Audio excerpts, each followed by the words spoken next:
Oi, oi pessoal, tudo bem? Eu sou Suelen, a professora de vocês de Nutrição e Dietoterapia.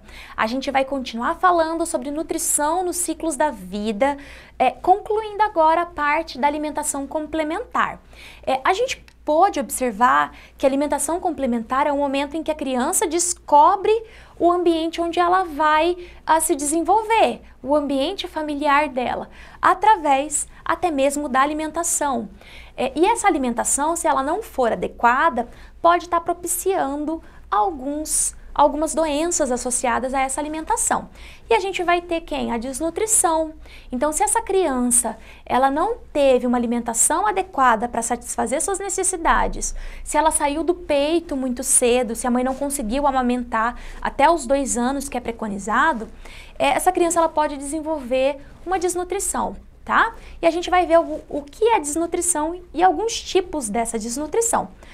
A desnutrição, ela pode ocorrer precocemente na vida intrauterina, tá? Então, quando a criança ela nasce baixo peso, e na infância, em decorrência da interrupção precoce do aleitamento materno exclusivo e alimentação complementar inadequada nos primeiros 2 anos de vida.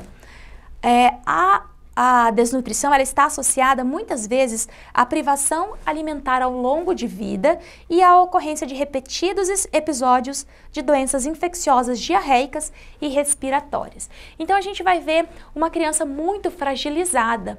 Essa criança ela pode diversas vezes dar entrada às unidades de saúde, tá? Devido às infecções que ela vai ter contraindo. Por quê? Porque a sua imunidade ela está debilitada.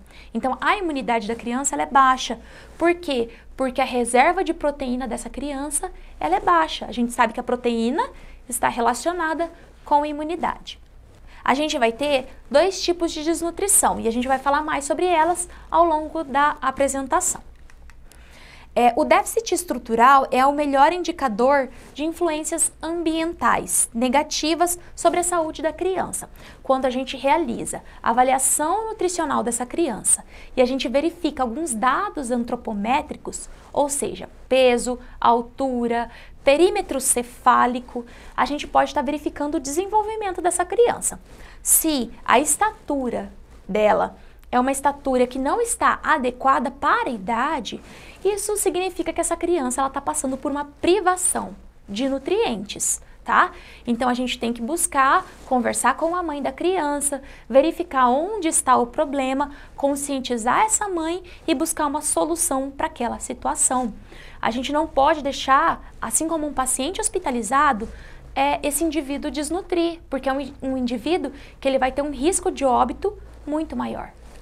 Outro problema que pode ser ocasionado por uma inserção de alimentos de modo errado é a obesidade. Então a gente pode ter aquele ambiente familiar em que ofereça um excesso de calorias para essa criança, tá? E essa criança ela vai desenvolver obesidade. A obesidade ela existe tanto por fatores genéticos, mas a gente considera que o ambiente é que de fato altere o perfil dessa criança. Então, se é um ambiente que tem a oferta de uma grande quantidade de alimentos processados e ultraprocessados, com grande quantidade de calorias, é um ambiente que vai estar levando à obesidade dessa criança.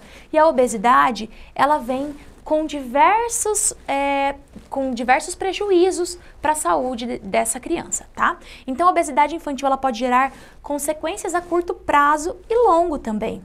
E é um importante preditivo da obesidade na vida adulta. Uma criança obesa, ela tem uma grande possibilidade de se tornar um adulto obeso doente, cheio de doenças associadas. Sendo assim, a prevenção desde o nascimento é necessária, tendo em vista que hábitos alimentares são formados nos primeiros anos de vida. Então, a gente tem que considerar que o alimento materno ele é protetor dessa criança, também para estar desenvolvendo essa obesidade, tá? E a introdução, a conscientização da mãe, ela é importante. Os hábitos da família vão ser hábitos repetidos ao longo da vida desse indivíduo. Então, é importante que a mãe tenha hábitos de vida saudáveis. A ingestão de alimentos com alta densidade energética pode prejudicar a qualidade da dieta, resultando no aumento de peso e na ingestão deficiente de micronutrientes. Alimentos que têm essa característica de terem um grande aporte energético são normalmente alimentos pobres em micronutrientes. E aí a gente vai ter algumas consequências para essa criança. Essa criança ela pode desenvolver diabetes muito cedo, ela pode desenvolver hipertensão, ela pode desenvolver hipercolesterolemia, que são doenças que a gente associa à fase adulta à velhice, tá? Então, é muito complicado a gente analisar, a gente entrar no nosso consultório e verificar uma criança que apresenta obesidade. A gente tem que sensibilizar a mãe, porque a criança ela vai ter acesso aos alimentos que a família compra, tá? Ela não tem poder aquisitivo para escolher o alimento que ela vai consumir.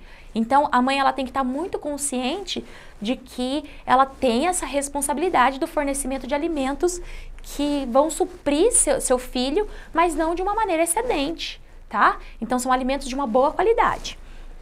As consequências da obesidade, ela pode ter uma apneia, uma diminuição da autoestima, problemas respiratórios, estrias, pés chatos, dificuldade para praticar exercícios, uma dificuldade de locomoção, lesão nas articulações, risco de diabetes, de pressão alta, de gordura no fígado, tá?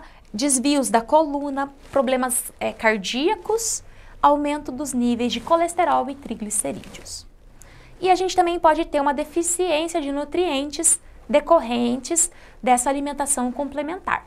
Tanto que é um período que a gente tem o programa Saúde de Ferro e é um período recomendado para que essa criança seja suplementada com sulfato ferroso, tá? E aí a gente tem essa anemia, tá? Então a anemia ela vai causar prejuízos e atrasos ao desenvolvimento dessa criança. Atrasos cognitivos, atraso motor, tá? E essas crianças, elas vão responder de maneira muito negativa ao tratamento medicamentoso. Então é importante que a alimentação, ela desde cedo, ela seja fornecida com boa qualidade, alimentos in natura, alimentos minimamente processados, tá? Então a família ela tem que estar muito consciente dessa importância. Pessoal, eu espero que vocês tenham gostado do conteúdo apresentado. Um grande abraço e até mais!